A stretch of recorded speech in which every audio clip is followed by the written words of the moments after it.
Hello, everyone. Welcome back to the Domain Legion podcast. My name is Brief Gamer Up. You can find my channel at Brief Gamer Up, and we're just going to go off the list. I am Xeat. YouTube channel is Xeat. I'm Ponji Ninja. My channel is Ponji Ninja. I am You Innocent. My channel is The Cluckwad. All right. Thank you everyone for introducing yourself. Today's topic is hopes for Breath of the Wild 2. So, if anyone wants to start off, what do you have? Okay. I really want Zelda to be playable, like so badly. I actually freaked out when I saw the trailer because like she was wearing similar gear to Link, and it looks like at the very least she's gonna have a better kind of role in the story, like more engaged. So I don't know. That's kind of a big hope for me. You mean like something like a Fee from Skyward Sword, like a... Yeah, I mean, there's like a lot you could do with her magic, right? Like you could make so many puzzles revolving around new mechanics with magic, so they could just really expand off the old system if they utilized her in the game somehow. Yeah, I also want there to be a playable Zelda, but I'm not sure. Do I want it to be a you can switch back and forth, or a you played as Link, now you play as Zelda? I kind of prefer a you can play the entire game as Link, or you can play the entire game or beat the game entirely as Link or entirely as Zelda, but they probably wouldn't do that. If I want a Zelda playable character, I'd like two different like perspectives, like two different stories. Something like that. I mean, that'd be cool. I don't think they'd ever actually do that. Like just with how they kind of set up the game to be open-ended, I don't think the story is going to be restrictive with this one either. Because like their whole philosophy with Breath of the Wild is there's interesting stuff everywhere. But like obviously, while there will be more story, I think it's probably going to have both of them, and they're going to be adventuring around. Though speaking of a story, I do think there is some interesting stuff about the Twilight Realm. Just if you guys saw in the trailer. I think I know what you're talking about. It's been a while since I've seen the trailer. Well, there's some speculation that like the villain, because they defeated Ganondorf, might actually be from the Twilight Realm, and then we may kind of see that some revival of the old gods. I don't know. Do you guys think that's possible at all? It's possible, but I don't know Zelda lore that much, so I can't really. The only thing I know about the Twilight Realm is Twilight Princess. I used to be like top notch with Zelda lore, but that was about a year ago. Now it's just kind of brushed off of my mind. Oh well, I still think it'd be cool because obviously, like bringing Ganondorf back would be a little anticlimactic after you defeated him multiple times. I think that's kind of the entire series. It's just the story is that he gets reincarnated with the new birth of a hero, but like you said, it would be awkward since there's not a new birth of a hero. It's the same Link that defeated Calamity Ganon. Yeah, they change up the villains for direct sequels. Well, here's the thing. I had a theory, and then when I told my friends this theory, they told me another YouTuber did it, and it made me sad. But my theory was that the main villain for Breath of the Wild 1 was not, in fact, Ganon. Because if you look at all the forms you see Ganon in, not the Blights, but pure Ganon, first you see him in a snake-like form, the second you see him in a spider, and the last you see him as the second you see him as sort of like a weird spider creature, and the third time you see him as a hog, which is the exact same thing that happened in Wind Waker as Josh, what's his name? Puppet Ganon. Yeah. So it's like in Ocarina of Time. He's a puppet of Malice. So that was just a puppet of Malice. With the false Ganon. They might actually be hinting towards that. Though I think one thing with Breath of the Wild is there's a lot of revenants of previous games. So with like the whole timeline, I think there's kind of the idea that everything's happening again, or that it's been so long that it's already happened. So I think they might, because I think there were some Wind Waker references, like with the rock salt and stuff. Like, oh, this place used to be covered by a great sea. So I think that's very possible. I think the main purpose of Breath of the Wild was like it's been a while since like the timeline split, and I think it's just there to tie it all back together I've always wanted to that in like a fix Zelda the timeline. timeline. I Just know. something like that. Like, just imagine 3 separate Zelda games in 3 different timelines that all have the exact same ending. How cool that would be? I mean, that would be pretty interesting. Though, like, personally, I just hope that Breath of the Wild 2, I hope they, whatever they do, they kind of commit to it, and they don't just end it in an open-ended way. Like, obviously, I'm fine with more sequels, because I love the gameplay, but, I want them to commit to a story and kind of go with it, and not just go back to kind of generic Zelda. I think one thing I'm hoping for, especially with the gameplay of the new one, is harder bosses. Oh, Yeah. that's fair. The Little Bug was hard. the Breath of the Wild bosses, they were like either they were hard until you like, oh, you have to lift up the little metal pole, and then when when the lightning gain to make the lightning, it blows. I don't know. It was once you found out a simple thing, oh, and then they were easy. And it was just So like, bam. they corrected it in the DLC with the boss in the DLC. He was really hard. Thing is, I beat the DLC, but I legit don't remember what it was at all. It was you know the shrines, the I think it's so. The premise was that after you got the one-hit obliterator, you went to different shrines, and those shrines unlocked the little things that would show you spots on the map. And if you went to those certain spots on the map, it would unlock more shrines. And after you got all those shrines, they would take you to an extra dungeon where you would fight one of those monks. Oh, I kind of remember that, but yeah, it's been a while since I played it. But I know I did it since I got the Epona cycle. So one thing I really want for the sequel is, I found that one of the problems with Breath of the Wild was that, like, as incredible as it was to explore, once you got to the challenges, if you had played long enough, you kind of knew how to cheese them. Like, I'll just create an updraft to get around this obstacle. So while I don't want Breath of the Wild 2 to be restrictive per se, I think it'd be really cool if, like, some aspects of it had, like, a link between world mechanics where you have some kind of restriction on your abilities. Like, I think Eventide Island was, like, really cool for a lot of people. That was the best. Yeah, like, I think because when there's more restrictions on you, you're forced to be creative. And I think that's one of the most interesting things about Zelda, because then, it forces you to think about this. Like, how can I accomplish this problem?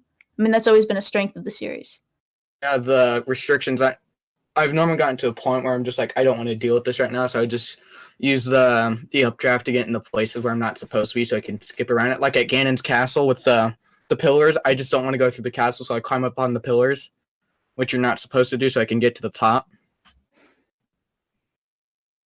Yeah, I was so confused exploring the castle, I'm gonna be honest.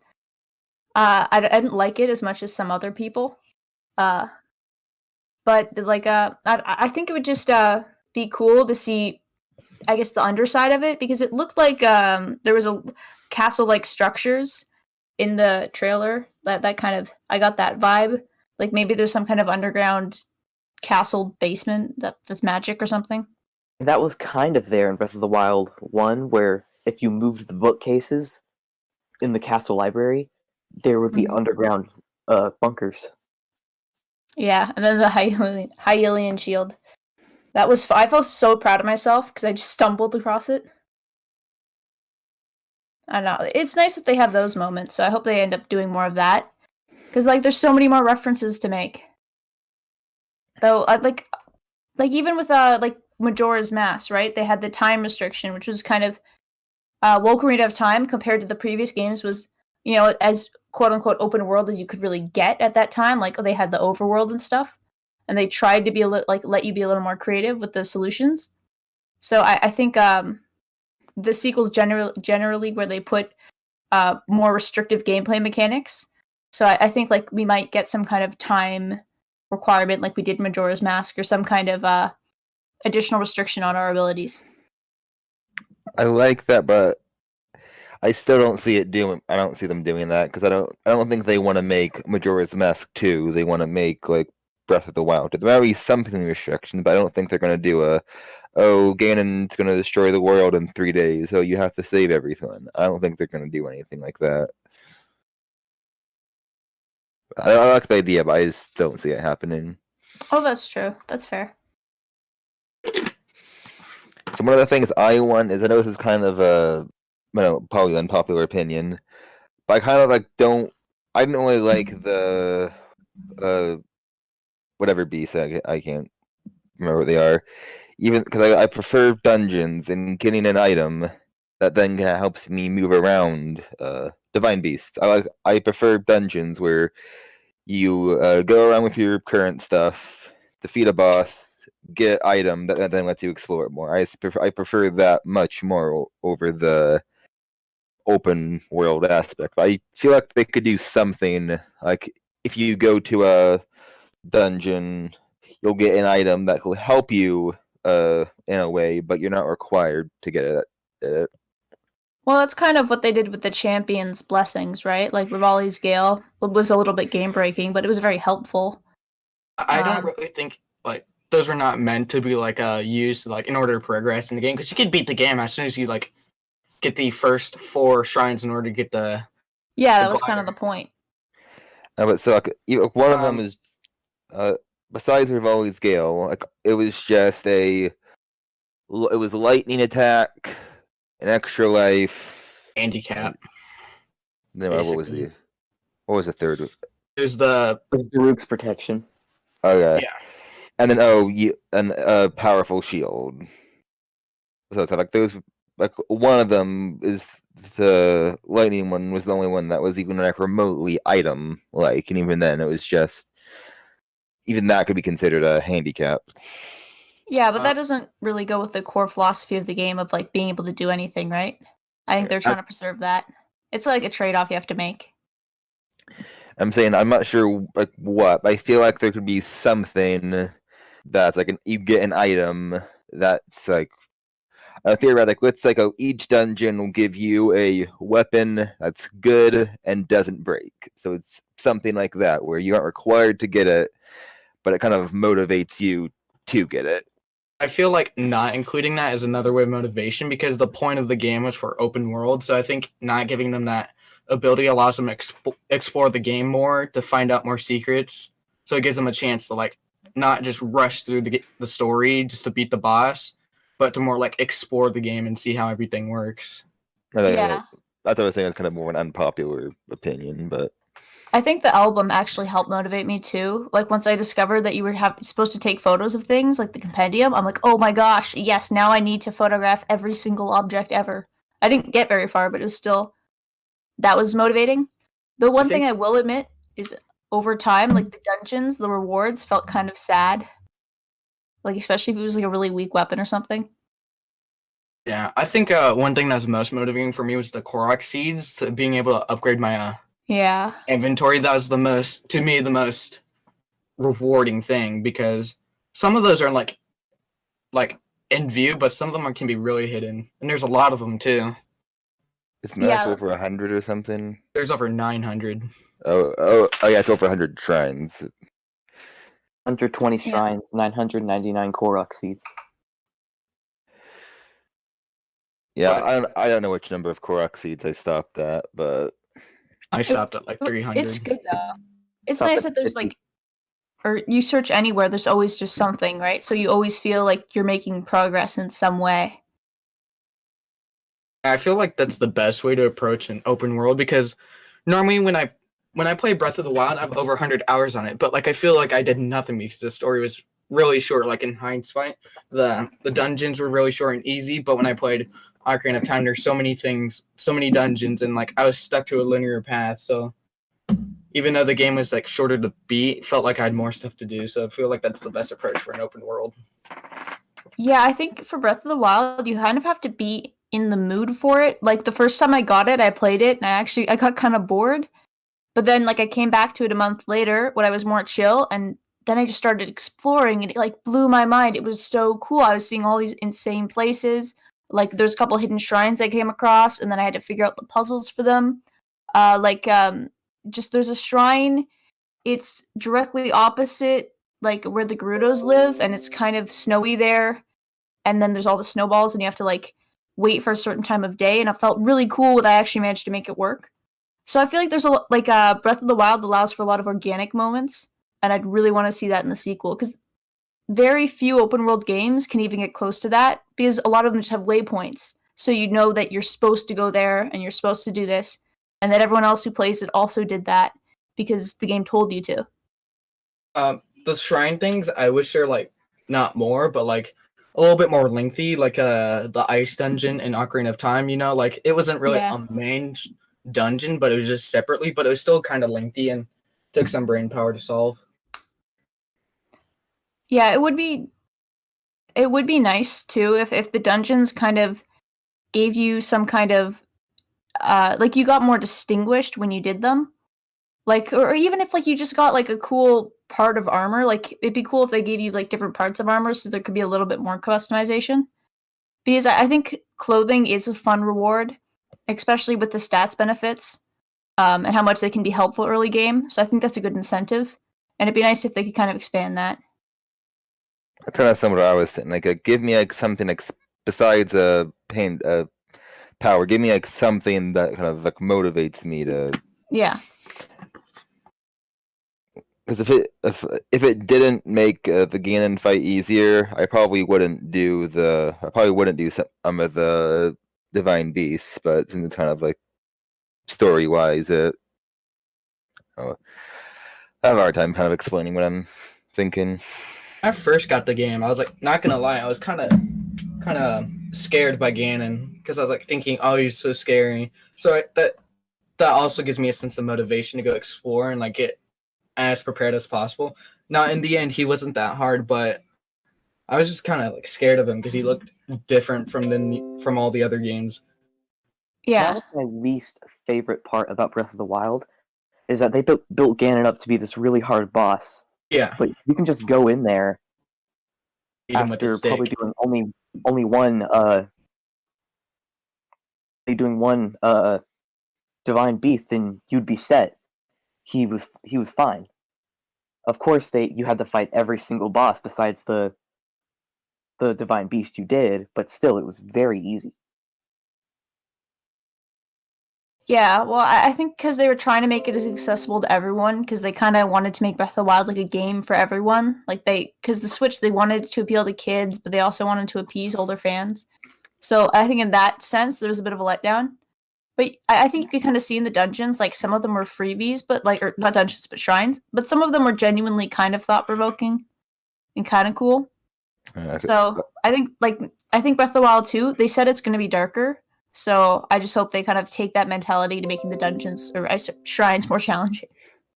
Yeah, because the water Divine Beast was like really easy. It was the first one I did, so because like it was a tutorial one, but not everyone made that their first Divine Beast. I think that's kind of the best part of Breath of the Wild is that you can just like do whichever order you want.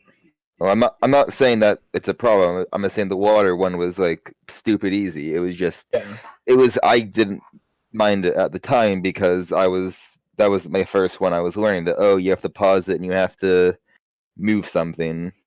But some of the later ones are more difficult on what you have to do. Yeah, though I think the water Divine Beast, they kind of built them up the best, like having everything be rainy and slick, so you had to go all the way up with like the electric arrows, and like it felt like more of a battle. But like by the time and like also going up the mountain for like the fire Divine Beast was really cool, and there's a lot of build up there. And like even like with the Gerudos, it wasn't too bad. Like there was some stuff, but like the bird Divine Beast was like so boring. I feel like they kind of because I went water, fire, like sand, and then like air, I guess. And then it ended up being really anticlimactic because I went best to worst kind of in terms of build up. So I Yeah. kind of hope they even it out a little more. Yeah. Another thing I want in Breath of the Wild 2 is a hard mode, but not like hero mode hard or whatever Master Sword mode, I don't know, it's like in Ocarina of Time. Yeah. Master Quest. Yeah, Master Quest. Because I think what hero mode is in a lot of the other games is I think like hearts don't drop like anywhere. And then enemies do twice as much damage. So if something kind of like makes the game look harder, but there's like some crazy master mode is what I was. That's the thing in Breath of the Wild that was like crazy insane. Oh, which like what they would do, like they did in Ocarina of Time, which is like kind of flip everything, like mirror everything, and then they changed how you defeat the dungeons. They changed the layout and they changed out how you solve it. Yeah, I think they might do that. Yeah. Just depending on That'd how be I hear something about it, interesting. I may actually start on that since a lot of the parts in Zelda games can be either really easy or just Really hard. I kind of want everything to be like either. For me personally, I'd prefer there's a mode that's like everything is like slightly hard instead of just being a flip flop of, oh, you just push this button and then freeze rock, run over here, to you're supposed to count the stars in the sky. I don't know, and put and convert it to binary and put that code in or something crazy. Some of the shrines are just. How are you supposed to know this? I kind of want like more abilities with the Sheikah Slate. I was kind of disappointed when there's only like 3 abilities, not including the Master Zero cycle. Yeah, but you could kind of combine them. I think that was sort of the goal. There's been times I was talking to friends, and then they're like, "Oh, I completed this in a completely different way, because they used a different combination of abilities."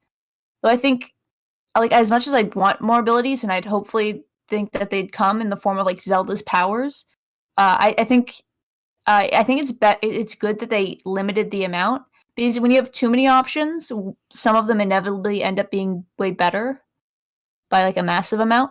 So then it like every option you add, it's way harder to balance because you have to balance all the interactions. And because Breath of the Wild uses they emulate the real world with how things work and elements interact, so that makes it a lot more difficult. I think there was gonna be a lot more. Apparently, the Sheikah Slate when Breath of the Wild was just gonna be on the Wii U. Apparently, it was gonna like alert if an enemy was sneaking up on you. It was gonna like talk to you and say, "Oh, an enemy is sneaking up behind you." So it was gonna have apparently it was like since the Wii has a speaker, it was gonna like talk to you and like tell you about stuff, but you wouldn't have to click A to hey. So I feel like because this isn't going to be on the Wii U, a Sheikah Slate or Sheikah Slate replacement is going to have more functionality and interesting concepts. All right, well, one thing I really want to know, I don't wish, I want to know, will this be the exact same layout as Breath of the Wild 1, or will it be a new map, or will it be the exact same but with some changes? I strongly doubt it'll be the same. I'm not sure if they'll completely overhaul the map, but considering the main selling point of this game is exploration, they'd be idiotic to keep the same map. They're not going to do it. They're going to change something. But the general idea where things are going to be are most likely going to be there, but it's going to be completely different though. I'm really thinking there's a Shadow Realm or something where everything's different, or the way you were allowed to traverse it is very different. I was going to bring that up where theoretically it'd be like, oh, you go up to the. Cause they'd probably start you off on main Hyrule, but just in kind of like a restricted state, and then you see something that takes you to I don't know Underrule or I don't know something. I don't know. I haven't played A Link Between Worlds. I don't know what it's called. I don't know what I think something. Basically, something like that take you to a opposite realm. Though I'm not sure how they implement an opposite realm, because it worked in A Link Between Worlds because you couldn't go vertically, right? You could only move around. So it was easy. Like, you could stop a player by just having, like, a gorge or something. And, like, oh, yeah, you can't pass that. But with Link, there's all these mechanics that kind of allow him to move. So I want to see how they change it. I was saying basically you'd spend the entire game, except for the intro, in low rule. That's kind of something that and then I know you have to fight something else to get back to high rule. Kind of like a Twilight Princess when he's stuck in wolf form. Yeah, but it'd be the entire game in wolf form. That's kind of the best way I can explain it. Yeah, I think it'd be... sorry, I'll let you yuck. You can go. Or I just think it'd be really cool if they found some way to incorporate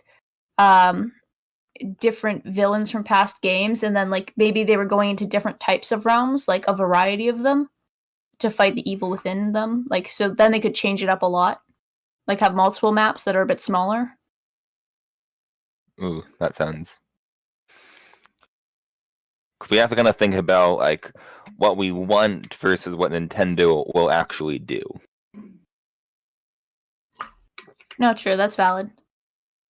Kind of my same thing with like the time span. I'd like a limited time span, but they're not going to make Majora's Mask 2. Or at least I don't think they will. One thing I didn't like, I'd like a more sense of like not a limited time span, but more sense of hurry, because main problem the first one is that they're like, oh, you gotta go do this now before it destroys, when you could just literally sit there for 100 hours and nothing happens.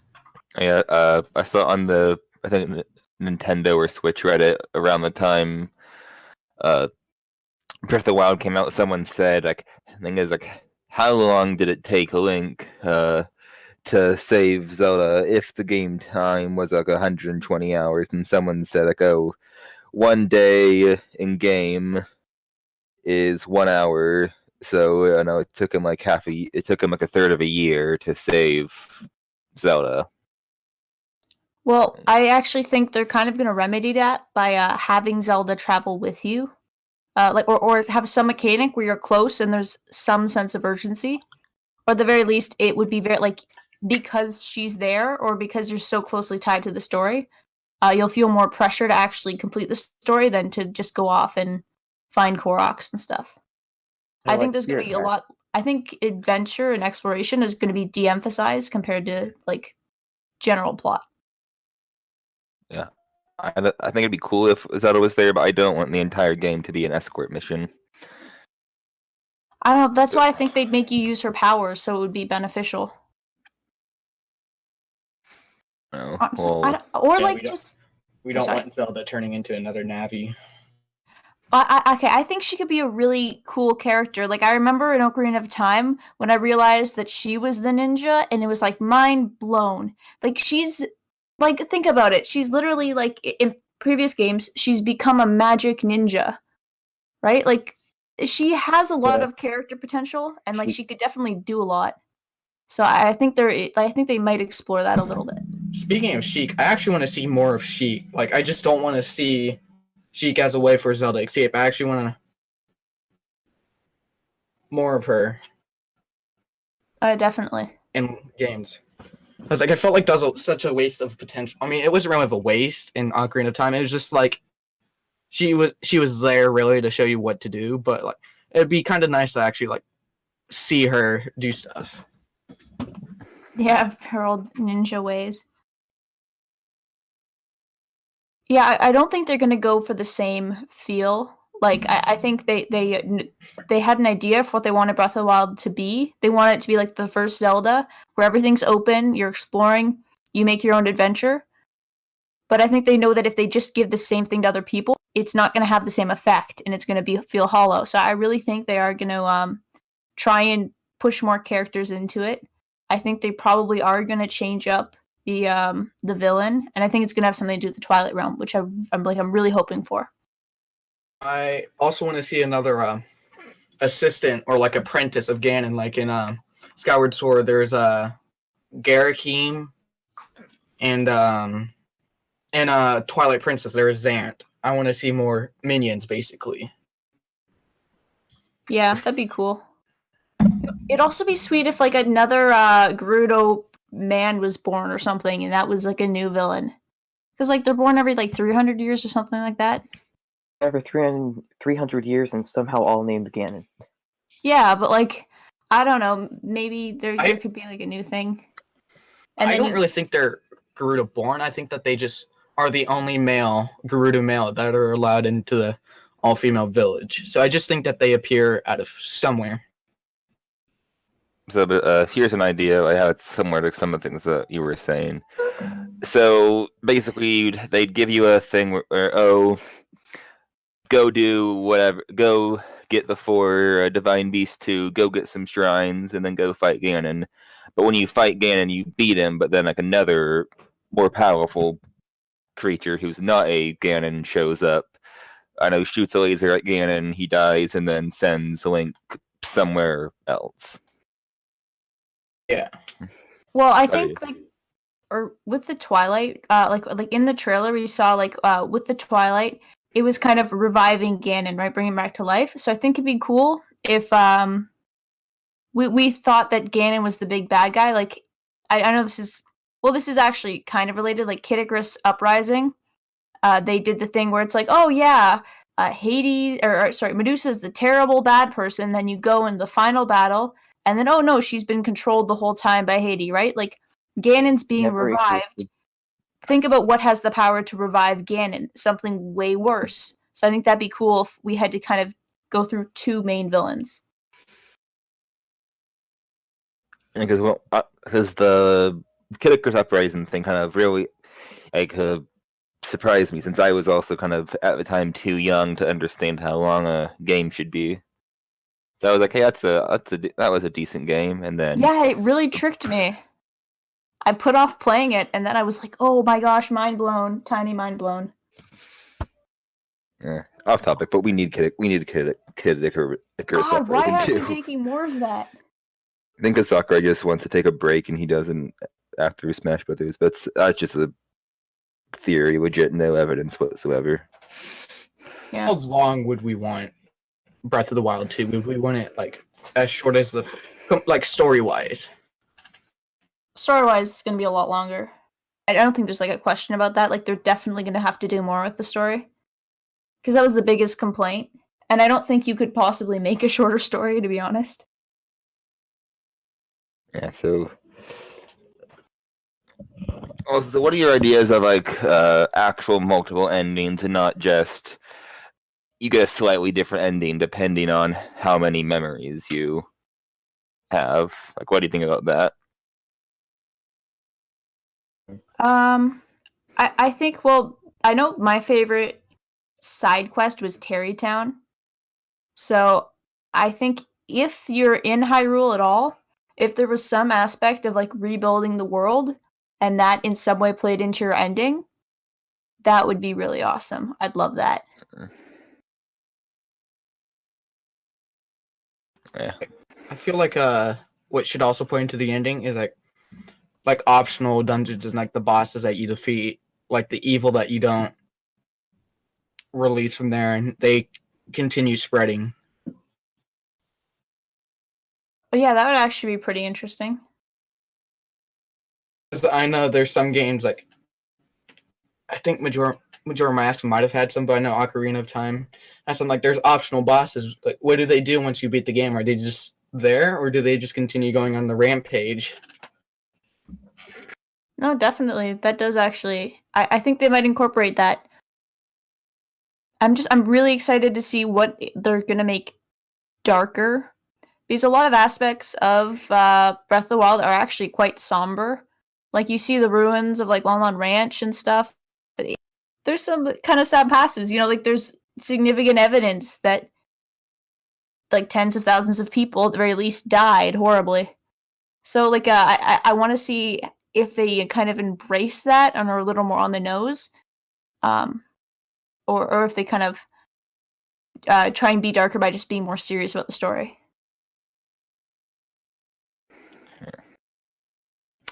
And it's really hard to kind of predict what will happen because it's like what you want. I've said it like 4 times. What we want versus what Nintendo will do. Like, will Nintendo have a dark story that I don't know Well, they That said they because- would. Like, it was darker and grittier if it's Zelda game can be gritty.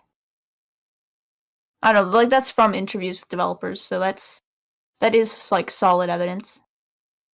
Yeah. The voice acting. God. I kind of. It seems kind of interesting, but if you're gonna give Zelda a voice, like as much as I hate to say it, you have to give Link a voice. I don't know. Like, they still played them up at, like, did you read Zelda's diary?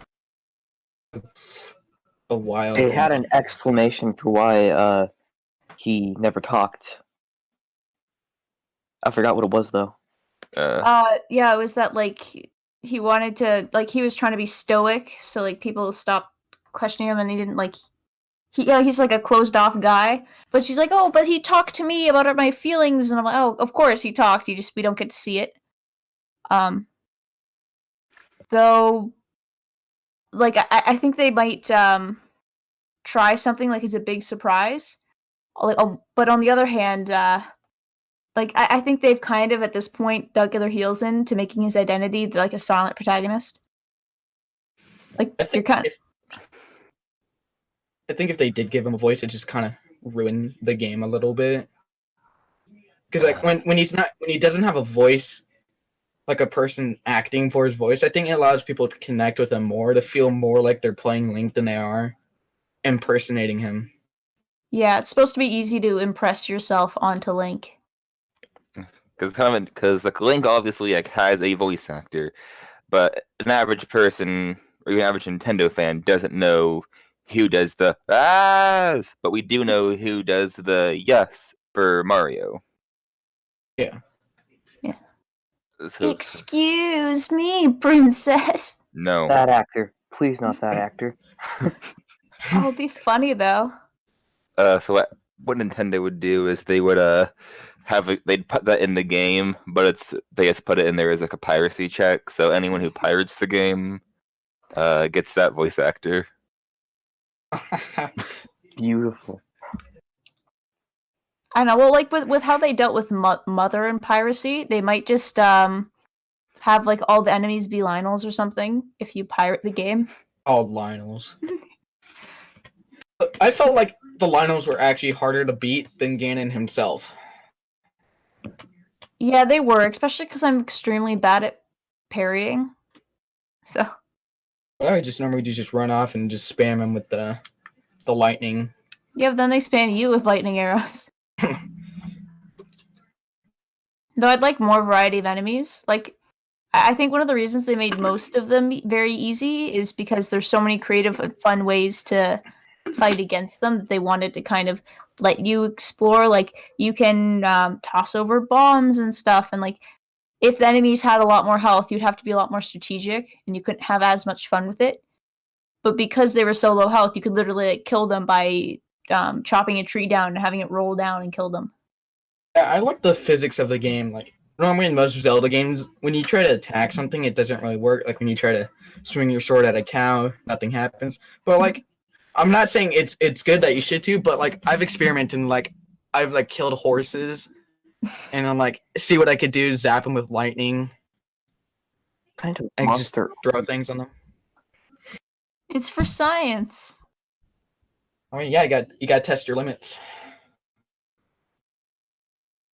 Yeah, there's a lot of fun stuff. It is nice because you feel like you're having an actual impact and that your actions do kind of matter. Like when you're not super on rails, it's like, okay, this actually changed something. But I did accidentally kill my horse falling from a cliff, so that bothered me. Reload. So another thing I kind of want to bring up: do you think there'll be like any form of like, if you did this in Breath of the Wild 1, this happens in Breath of the Wild 2? Since this is like the first game that's like a direct sequel. I know there's Majora's Mask, but I think it says since it takes between the past and adult Link and Ocarina of Time, they say, oh, you like left your stuff or whatever. But since this is like a direct sequel, do you think there'll be any, oh, if you did this happens? That'd actually really be an interesting gameplay mechanic. Like, say in the first game, you cut down like the game keeps track of like how many trees you would cut down, right? But then when you log into the second game, it exports that data, and like the game would automatically generate like a less chance of trees to grow because of how many trees you cut down in the first game. So like limit how easy it is to find things. Oh, I wasn't saying that. I was saying more of something like Well, if you did all the shrines in Breath of the Wild 1, I know have more. There's a bunch of heart containers, and I don't know. I can't really. Well, It can't be too game breaking. that it's interesting. It'd be kind of cool if like you beat the game, you'll get like a T-shirt or extra clothing item in the second game. But I think the kind of people who beat the first game wouldn't want it to be easier. But at the same time, because the first game was cross-platform, I think it'd be too hard to actually do that kind of data transfer. Oh, it'd just be if you had the Switch version. It wouldn't work if you had the real Switch exclusive. Because it's only kind of counts, but there's the Wolf Link amiibo in Breath of the Wild where depending on how well you did on the whatever trial in Twilight Princess HD, that's how many hearts Wolf Link had in Breath of the Wild if you used the amiibo. Well, yeah, they might do something like that. That'd be pretty cool. I'm saying it wouldn't be like a game breaking. Wouldn't be you have everything. Just here's a Master Sword. Go kill Ganon. It'd be like something where it's like small and optional depending on how much you did in the previous game. I'm not sure how what they would do, but it'd be interesting to see that feature. That would be cool. So though with voice acting, we kind of got off topic, but what did you guys actually think of the voice acting in Breath of the Wild 1? Because they're probably going to keep the same voice actors. To be honest, the first time I didn't even pay attention to it. I just didn't really think about it. But the second time I played through, I kind of noticed it. I'm dyslexic, so I usually do dubs, and all dubs are just equal quality, except for JoJo. I heard that, and it's terrible. Yeah, I don't know. So most dubs are just fine for me. And I found the British accent to be like a little. It sounded extremely fake somehow. Like it tried very hard to be like a Disney princess, and it just got on my nerves for some reason. I think because I know the whole anything remotely medieval has to be England, so it was going to be an English accent. I feel like they should like take whatever grunts or noises that they use for like any Hylian. They should kind of take that and form their own kind of accent, so that it makes it more like unique and more interesting. Oh, that would be kind of cool. I think I think there's probably more nuance in the voice acting. It's just because whenever they, I'm forgetting the word for it. Whenever they basically get a game for a certain region, like they have to change stuff, to try and fit the sensibilities of that region. So I think that's why it's kind of hard to implement accents, because when you're like dubbing between different languages, it's hard to keep specific vocal fluctuations without seeming like you don't know how to pronounce that language. Yeah, I'd be interested to see like what region of Japan accent did Zelda have in the Japanese version, or is it just standard? I think Breath of the Wild only had 2 accents, and that was French and English, as in because those were the only 2 options for languages. Well, for our version, but like because we were localized for a certain region, right? Yeah. Like they're not going to offer Afrikanese, like if you buy a North American copy, just because they also change prices for different currencies. Like if they sell something for like less rubles, they don't want an English person to be able to just buy it and pay less and also be able to hear it in English. Well, later on they added an update that just said you can change it to whatever text language and spoken language you want. And like you could do it on a launch day. You just had to. Let me see what language. Oh, I didn't know that. Oh, that's nice. I think there's still like if you do it. I think there's through an update it did everything, but on the launch day you could switch between a few, but after an update, if you want to, you could play it in French, Canadian, and Japanese, probably Chinese. I don't know. Okay, that's cool. I didn't know that. What I'm actually really wanting to see is like new ideas coming in, which is probably gonna happen in the sequel that you can probably use to like take back to the first game in order to find shortcuts. That would be fun. Like if you remembered where like the secret dock was or like a hot spring was, that could help you, I guess, in your journey. Yeah, so on the US eShop, Breath of the Wild supports Japanese, English, French, German, Italian, Dutch, and Russian. Oh, sweet. Good for them. Yeah. I mean, that's most of the like major languages. And Dutch, I guess.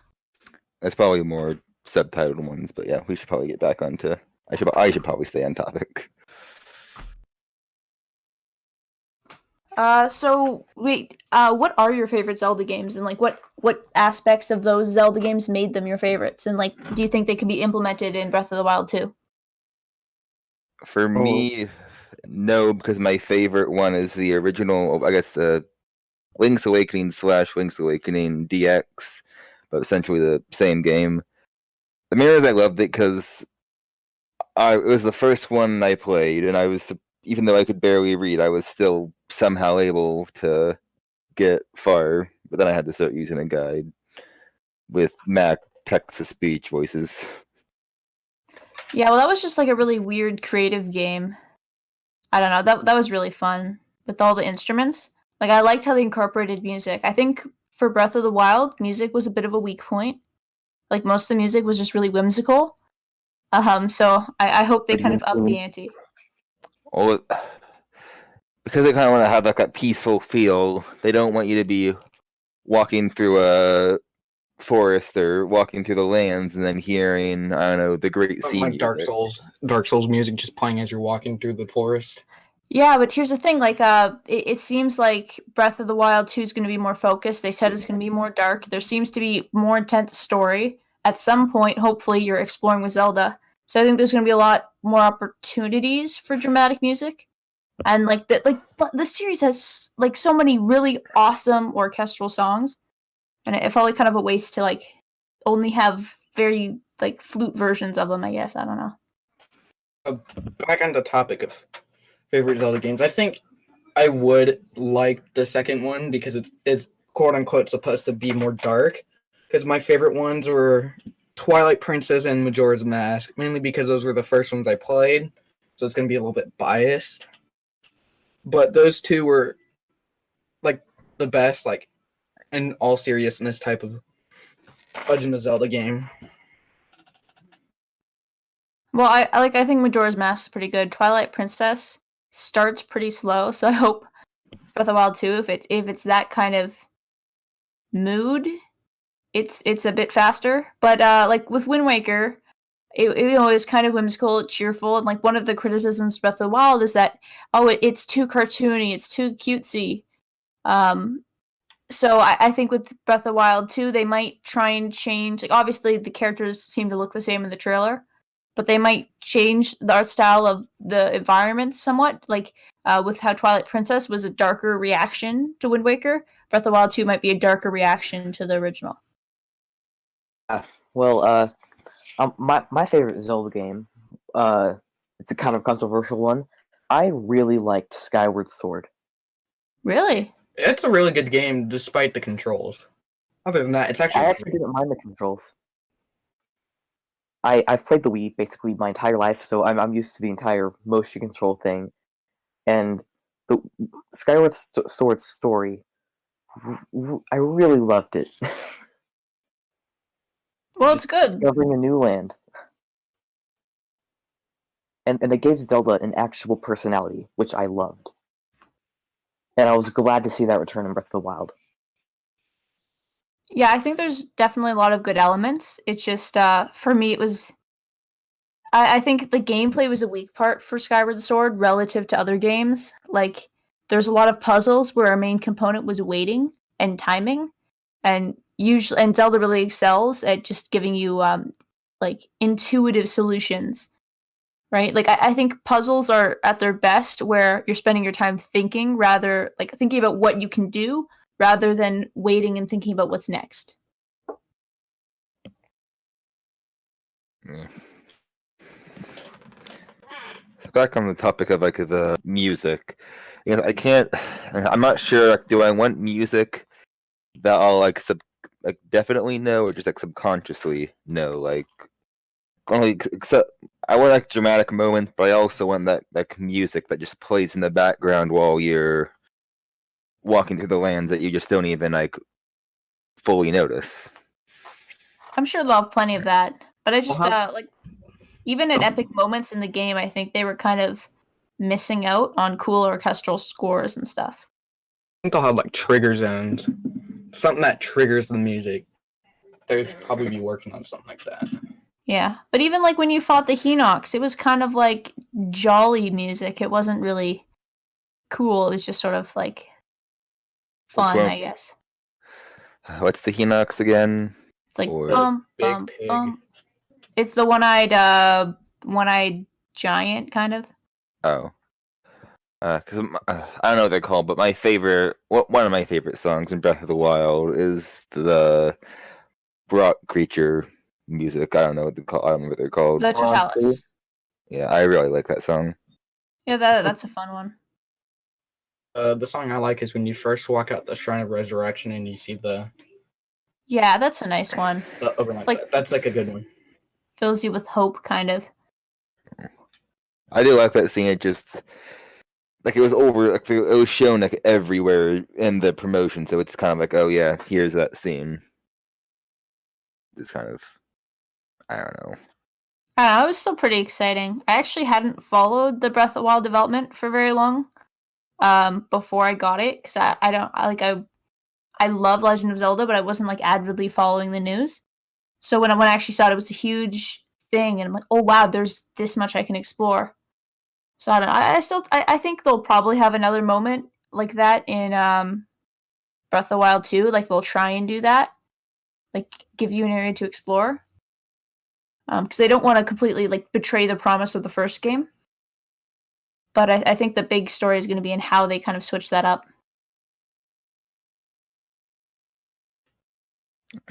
Oh, hopefully there'll be. It's just hard to know because if we have to speculate and hope, and like that one trailer is all we know, and it's going to be darker. So yeah. Trailers. Wasn't Zelda have a different haircut in the trailer? Yeah, she looks more sporty, which is why I'm hoping, fingers crossed, that she'll actually like be playable. That would be so cool for me. I don't know. I just think it'd be awesome.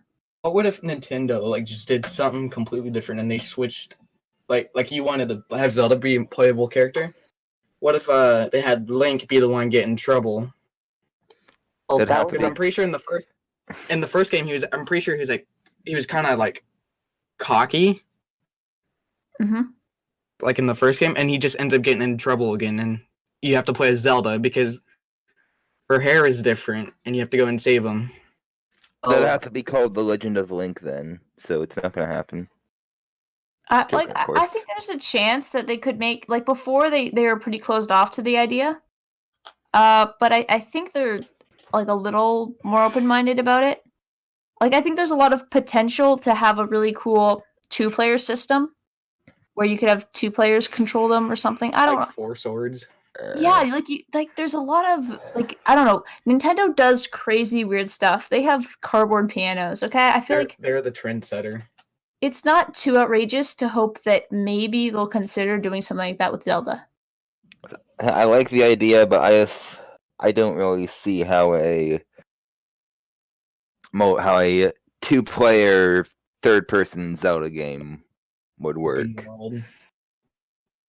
That's why you Well, have to even- dream. This is the hopes podcast, right?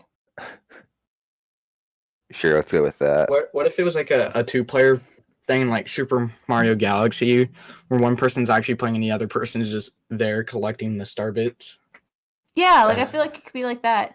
Like, Zelda Okay, would- so here's how it could theoretically work. That gave me an idea.